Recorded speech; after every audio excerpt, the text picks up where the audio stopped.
Hello, ladies and gents. Romie Mojo here. Please like, comment, subscribe. So yeah, today's today. Today was Wednesday, which was kind of D-Day for a couple of people. One of them being Tekashi69. Like I said, please like, comment, subscribe. Show some love. Show some love. Tekashi, as we know, has been in jail for I want to say he's more so been in protective custody and slash behind bars due to his involvement with illegal activity. And today was the day where a lot of people thought that he would actually be released due to him snitching, due to him going and giving a lot of other gang members up for his freedom. And people really actually thought he was going to be released today, possibly do a couple of interviews and put out some new music. People were excited. People were, kind of championing this, which was very confusing to me. But this is a different time. This is a different age where I guess as long as you're able to get over any way you can, it's kind of celebrated nowadays. What happened was not that. He did not get released. Instead, he actually, essentially, the main things that happened was the judge, was it Engelmeyer, whatever. The judge basically said, hey, we appreciate your correspondence and you helping us give up people that we didn't even know about, give up people that we did know about.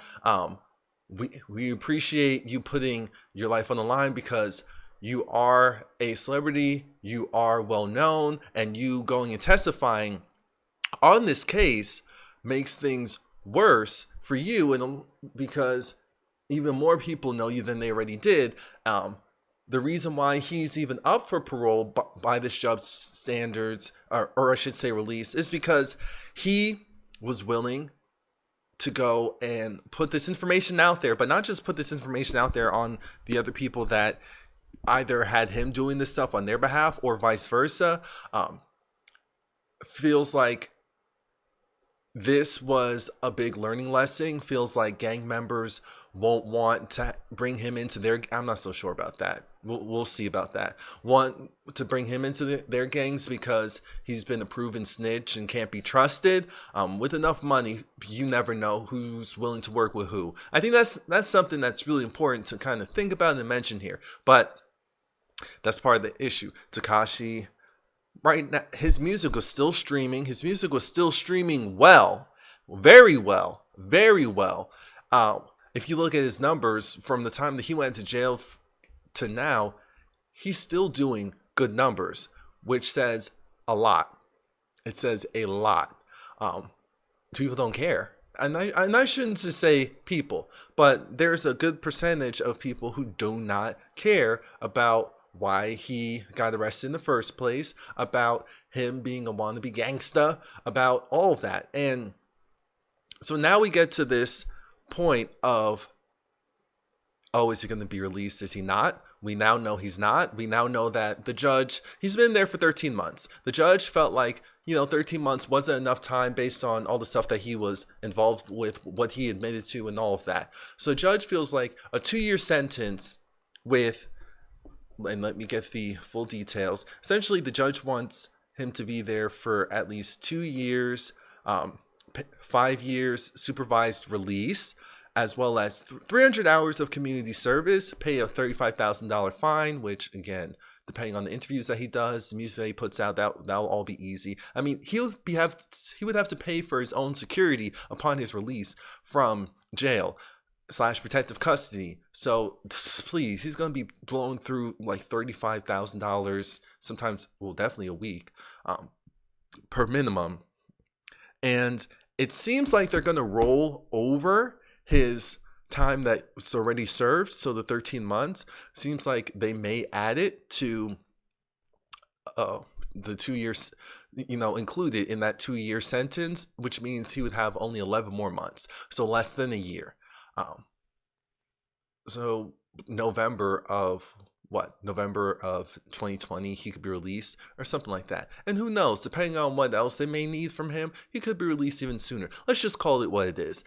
Tekashi helped bring down, I guess, a budding gang. I don't know the details. I'm not going to pretend like I know the details. Like, that's serious stuff. But he essentially became an informant. It was talking about how his driver, his own personal driver, became an informant before he did, which probably prompted him to really talk and really talk fast, because it's like, well, if my information is already out there and they have recordings of me saying certain things, recordings of him saying, putting together certain hits, like this is a mess. This should be a lesson to people. And the judge also didn't want to have him go scot-free, essentially due to the fact that he was already starting to gain popularity prior to him joining the gang. I think that was a really big thing for the judge. The judge felt like you had opportunities. Yes, you came from a neighborhood, came from an area where a lot of people can get caught up in that, or a lot of people are in some shape and fact caught up in that. But at least you actually started to make a way for yourself without the help of them. And for whatever reason, for more clout, for more celebrity, whatever it was, you decided to join in with them. Whatever offer they were giving you, you wanted to do it. And that's the other reason why the judge felt like, I can't let you go scot-free, even though you did so much work for us. Because they even talked about how, I mean, I read everything, almost everything. The judge even talked about how they had Tekashi comb through everyone's social media. That was potentially a part. First off, he gave up all the code names. It's like, oh no, this is so and so. Oh, that name, that's so and so. And then on social media, going through their social medias, saying, okay, so when they use that word, it means this. When they use that word, it's for a drop off. When they use that word, and so he really connected the dots in a way that they wouldn't have been able to, which is why he went from a 47-year potential bid. And then we heard, what was it, just last week, that, oh no, maybe it's going to be 37 years. They'll take off 10 years. And I said, for all of that? Even though it's like for all of what he's giving them and what he's helping them out with, and all the money that's probably being saved due to him helping them out? No. So then 2 days ago it became, wait, Tekashi may be coming out Wednesday. I said, oh, the devil is a liar. The devil is a liar. That's one thing that is not happening. Not happening. No. And what we find out was, I was right. It's not happening. It's not.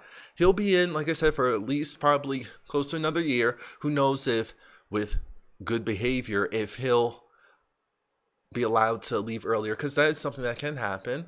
And like I said earlier in the video, I hope this is a real lesson for people who want to go and look big and bad, or look more important, or just want fame and celebrity so bad. Because that was the thing. He was already getting actual success. What he did amplified the fame portion,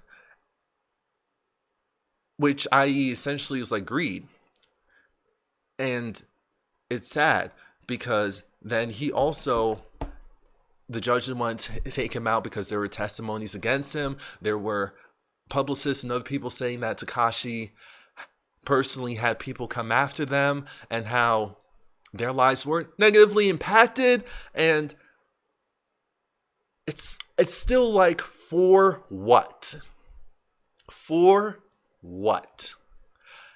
Now you and your family will forever have targets on you. And as we've seen, it doesn't matter if you're famous or not. That fame will not protect you from bullets. That fame will not protect you from knives and stabbings. That fame will not protect you from people who want to make an example out of you.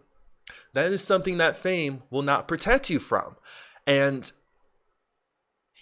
he's going to see it now. Maybe he'll come out and be a different person.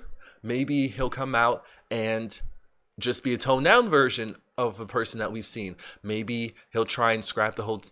Well, he can't do that because he needs the money, so he's gonna have to work. See, and that's the thing. He put himself on a hamster wheel because now he still has to work. He still has to keep up a certain percentage of the whole Tekashi brand, not doing stuff to necessarily bring more people to try and hurt him type of side of his brand, but he still has to kind of play up the extraness to sell the records, to sell the shows, even though for me it's like, do you really want to take chances at a Tekashi show now? What if at each show, like what venues, well, there will always be venues, but how many big venues are going to want to take the security risk, take the insurance risk to ensure his shows? Because that's how these things work on the professional side. So I don't know. My name is Romie Mojo. Please like, comment, subscribe. Let me know what you think. Thanks. Oof, that's a mess over there.